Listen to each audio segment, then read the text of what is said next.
I'm telling this fully aware that many will dislike me for my actions and the consequences of my betrayal. Reading my own words is disgusting because I know what I did is unforgivable. I understand too well how needlessly tragic the events were. My hope is simply that my story can be shared with anyone in a relationship and maybe it prevents future betrayals. Specifically, I hope someone cheating or thinking about it might read this and pause. Many might think my example of what can go wrong being unfaithful is a rare occurrence. People more knowledgeable than I am have told me my situation is sadly not unique, but I'm willing to take the hate I'll receive by sharing this if it prevents even one person from breaking a loved one's heart. I'm a 28-year-old woman married to a wonderful man I'll call William. 8 months ago, he confronted me with proof I'd been emotionally and physically unfaithful. A few days later, he committed suicide. Typing those words out has caused people I don't even know to hate me. I couldn't believe I had the capacity to do something so evil, hurting someone I'd loved since childhood. But I did it. If you'd asked either me or William if either of us would ever be unfaithful, we both would have laughed. But to my shock, I allowed myself to lose focus and strayed. I knew it would destroy him if he ever found out, but I took the heart of the man I loved and crushed it so cruelly he couldn't endure the pain of this life anymore. To those thinking I don't deserve to be breathing, I agree. I've attempted suicide twice. I'm convinced there's a reason I'm still here. For now, I've convinced myself that the longer I live, the more I suffer, and I don't deserve the mercy of suicide. Honestly, William and I grew up together. I can remember my early youth, and I always knew William. We were in the same Sunday school and public school classes. Our families were friends long before we came along. He always made me laugh. Kids can be mean, but William never was. I realized I thought he was cute in 6th grade, and it became an official crush. In high school, William and I were each other's only loves.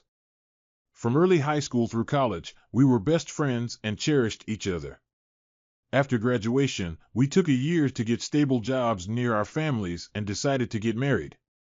We took vacations together and were ravenous for each other. The only time sex was off the table was during that time of the month, but we'd make love for hours, beautiful moments of passion. And I threw it all away for something tawdry, cheap, and worthless. We were planning to have children, knew their names, and were both pure. He was my first everything, and I was his. Part of me wishes I could say I had a drunken one-night stand, but no, I got involved with a man inferior to my husband. I didn't even consider the possibility that a friendship with another man could lead to an attachment forming. My husband and I had a strong marriage. As foolish as it sounds now, we really did. My husband was the epitome of strength, and I was the weak one. Before this, I considered myself a strong woman. It's just that no one ever told me that while our relationship was strong, no relationship is bulletproof. There's not a day that goes by that I don't wish someone had shot me before anything I did became secretive. It's an indisputable fact the world would be far better with my husband here instead of me.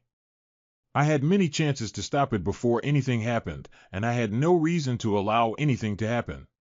After a brief and heated conversation, he walked out, and I never spoke to him again. I tried to contact him in every way I could think of. I tried so many times just to let him know I'm truly sorry and that I hate what I did. My texts to him never showed anything but an unread status to me, so I doubt he read any emails or heard any voicemails, but everyone said I needed to give him space and time to think. 2 nights after William confronted me at 3:17 a.m., there was a loud knock at the front door. I turned on the lights, thinking it might be someone drunk wanting to curse me out or worse. Then there was another loud knock, and I quickly put on a hoodie before going to the door. When I opened it and saw 2 policemen, I knew they could be there for many reasons, but I instantly understood why they were there. They told me my husband's body had been found due to an apparent suicide, and it devastated me. I dropped to my knees, wailing, tearing at my skin and hair as the police tried to calm me down.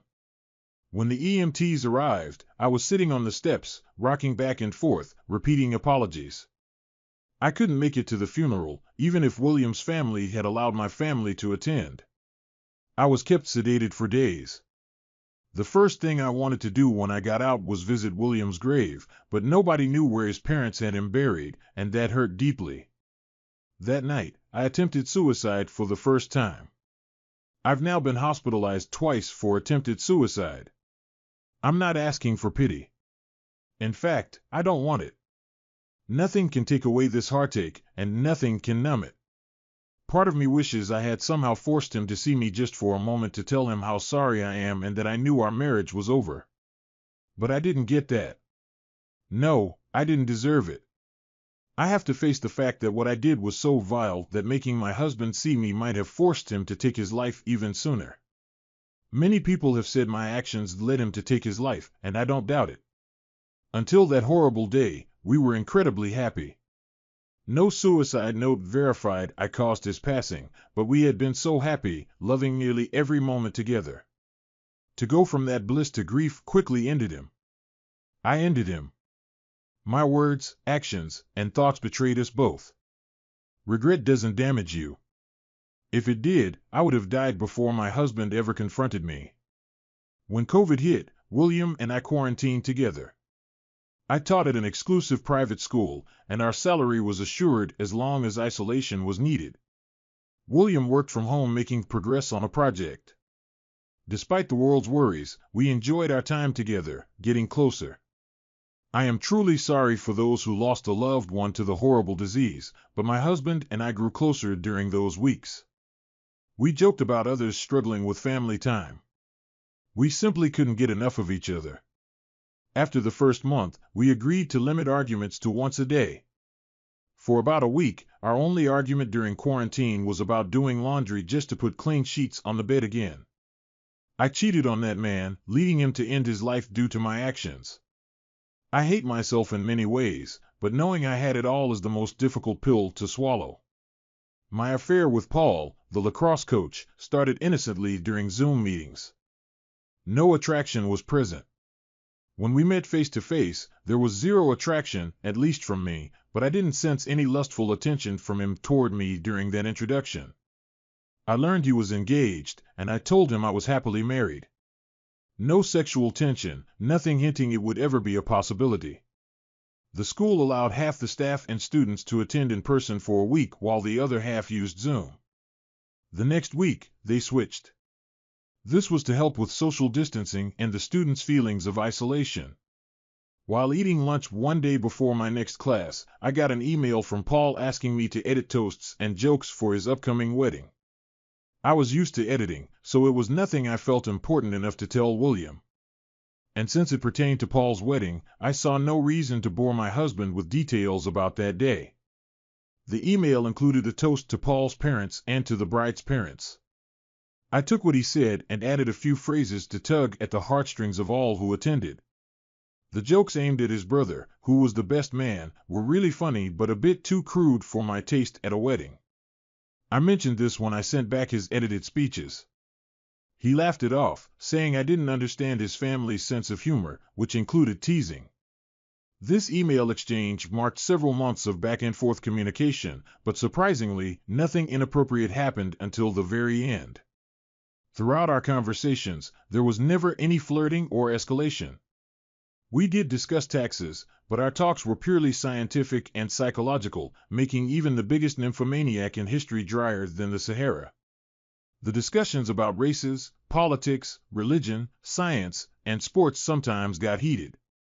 I was called prudish for my tax opinions, but I enjoyed the discussions, confident there was no temptation on either end. All of this occurred during work hours. My husband and I had a landline for emergencies, and once we were home, our smartphones were turned off. Paul didn't even have my number to text until I emailed him with a witty remark. Late in the day, he asked for my number to counter what I'd sent. Many coworkers had my email, so I didn't think much of it. I genuinely believe Paul had no interest in pursuing me as he was smitten with his fiancée at the time. However, about a month before their wedding, Paul discovered his girlfriend had been having an affair with her high school boyfriend for over a year. He was shocked and deeply hurt. Unintentionally, I became the person he vented to.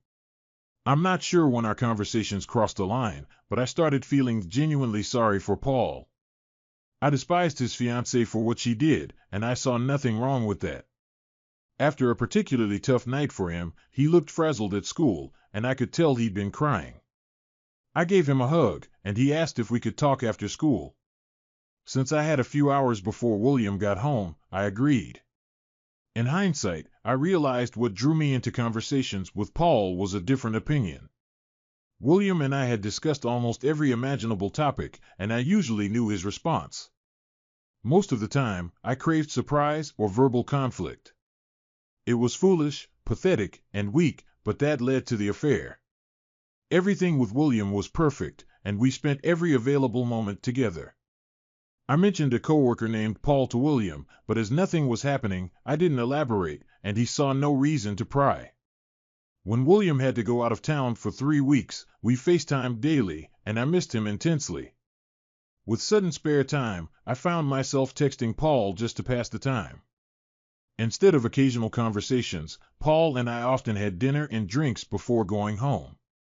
Oddly enough, what led to us becoming physical was me spraining my ankle and the school nurse being unavailable that week. I hurt my ankle and went to Paul, assuming he, as a coach, had numbing spray or an ace bandage. While he was tending to my ankle, I noticed he had an apparent hardness. I was surprised until I realized he could see slightly up my skirt from his position. For a moment, I found it stimulating that I was turning him on. I adjusted myself to see if a slightly better view would arouse him more. He called me out on it, and I laughed, telling him to work out his frustrations with his girlfriend. Suddenly, he kissed me, and I pushed him away. He kissed me again, and this time I didn't resist. We made out for a few minutes before I snapped out of it, hurriedly left his classroom, and sat in my own classroom in disbelief of what had just happened. I didn't intend for it to happen, and I'm sure Paul didn't either. Unsure whether to call William immediately or wait until he got home, that night I spoke to Paul after classes. He apologized, advised me not to bring conflict into my marriage, and suggested we stay friends. With William out of town and focused on work, I didn't want to add more stress. After discussing Tulsa with William that night, I decided to wait until he got home. His company faced issues causing delays and extending William's stay by 2 weeks. Paul was there for me to discuss what had happened between us. I couldn't confide in my female friends or family, who all loved William. If I had known, maybe strangers on a site like this would have been the best option. Unfortunately, I vented to the last person I should have. One Friday after work, Paul and I went to a new restaurant for dinner. We sat at the bar, had a few drinks, and I explained my unease about telling my husband. Paul asked how I thought William would take the news, and I suggested he might want to call in sick the next day. I told William. He asked if I thought he would fight Paul, and I said no. However, I knew it would mean the end of Paul and I talking. Paul confessed he might not have made it through his breakup without me. I assured him I was glad to help and didn't regret it. As the realization that our friendship would end sank in, we both felt a bit depressed. We drank too much, and I ended up at Paul's apartment doing more than kissing. As soon as it was over, guilt set in. Yes, it should have set in earlier, but I knew my marriage was over. William and I had both said society allows too many second chances for those who don't deserve them. While we believe cheaters deserve a second chance, it could never be with the betrayed spouse. Things got complicated when William returned from Tulsa. I was having my period, so I knew there would be no sex between us. Thankfully, I wouldn't have subjected my husband to diseases. Despite wanting to make love to William one last time, I couldn't allow that. I wrote a long letter confessing what I'd done and planned to give it to William after a face-to-face confession. To this day, I don't know how William discovered what was going on. He may have been monitoring my online conversation with Paul from day one. I never got to ask him how he found out, and the realization that he learned about my betrayal before I could tell him caused me to fall to my knees, swearing I planned to confess.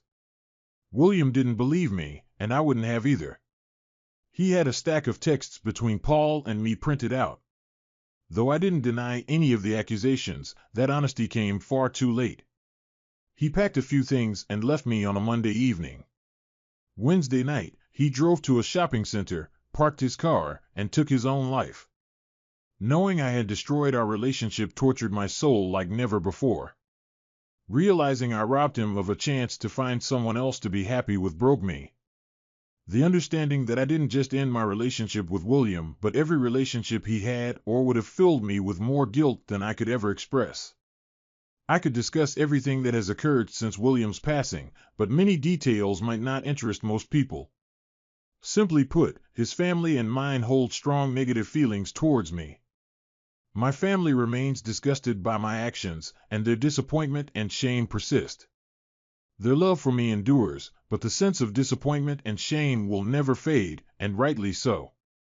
The outcomes were not what I intended, but when choices lead to pain and suffering, we bear the guilt of causing that grief. I see a therapist twice a week to work through things. Through my therapist, I met someone genuinely helping me sort through my feelings. Years ago, she intentionally set a small fire as a joke, but it quickly spread, causing multiple endings of life. We've discussed various aspects of her story and mine. Things can't be the way they once were, nor should they. To keep living, I need a plan to make the remaining part of my life as meaningful as possible. So that's essentially my story.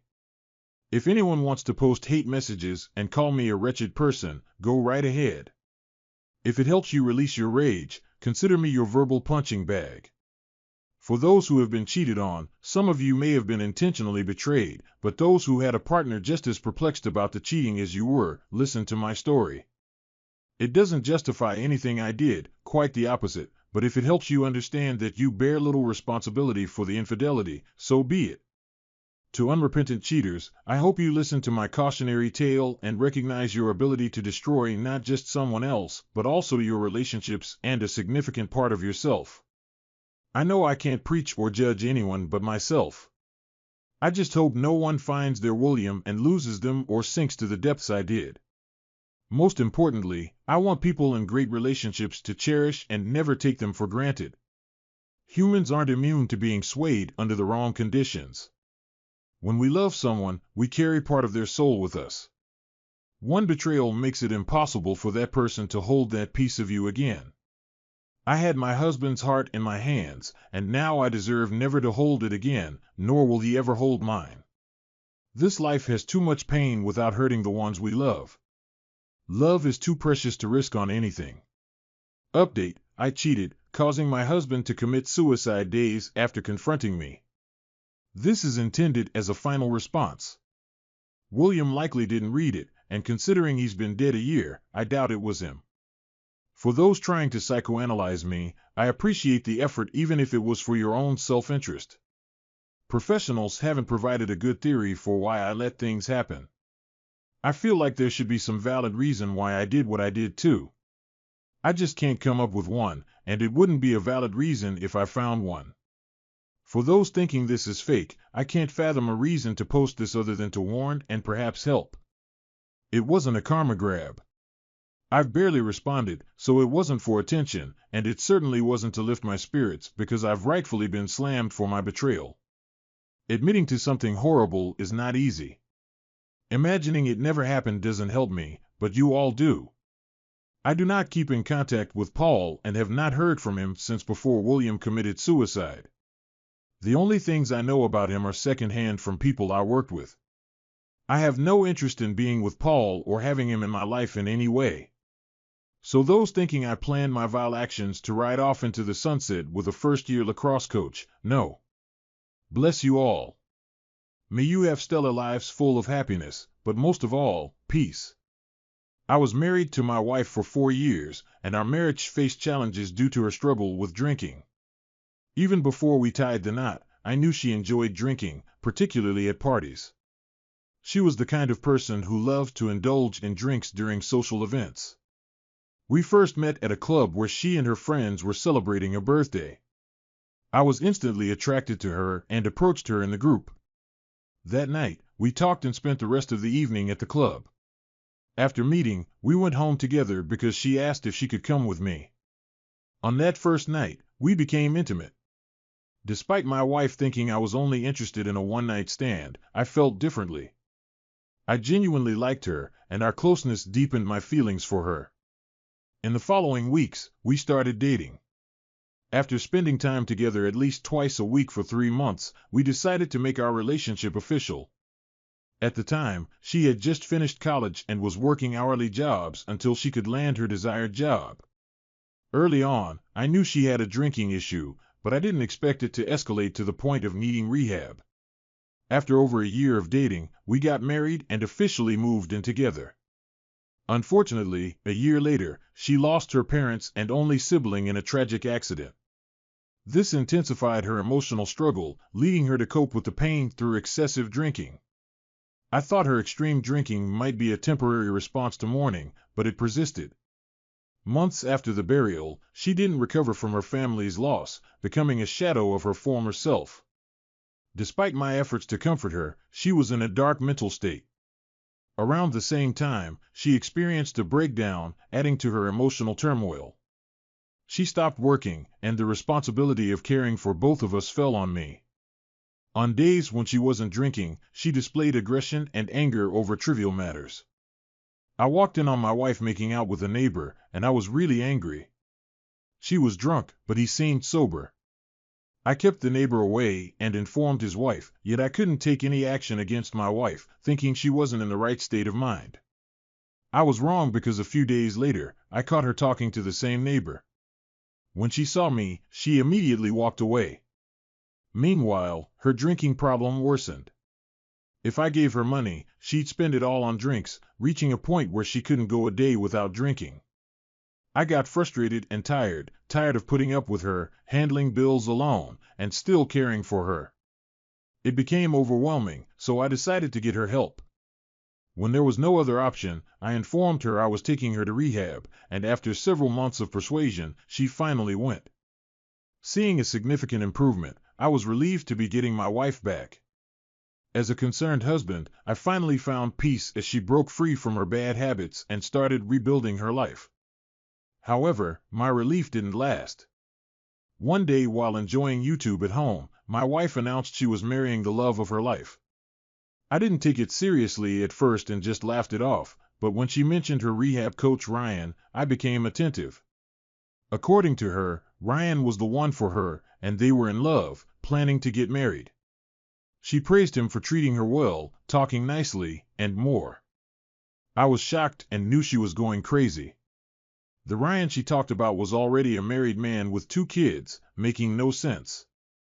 I was sure she didn't come up with the marriage idea on her own, so I confronted Ryan on our next meeting day.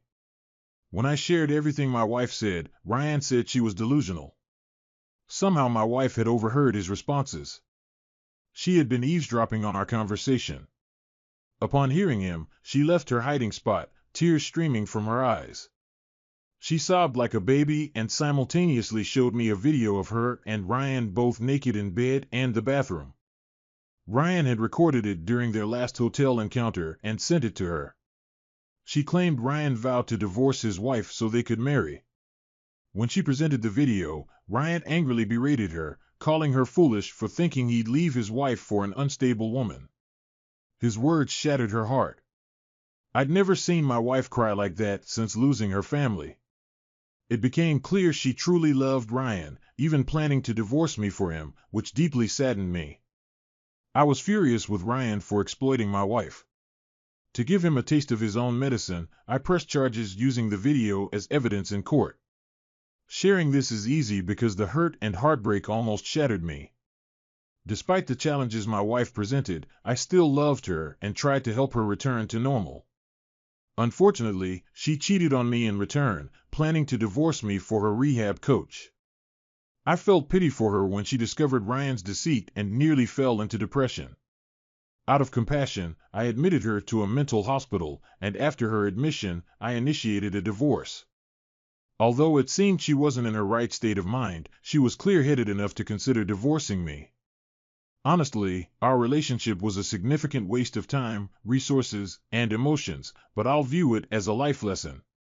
Here's a piece of free advice: some women aren't worth the sacrifices most men make. Even if you give them the universe, they might still find an excuse to cheat.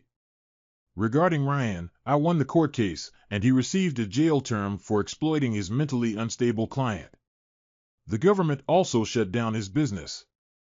I often miss my wife, but I won't let her problems excuse breaking our marital vows and cheating on me.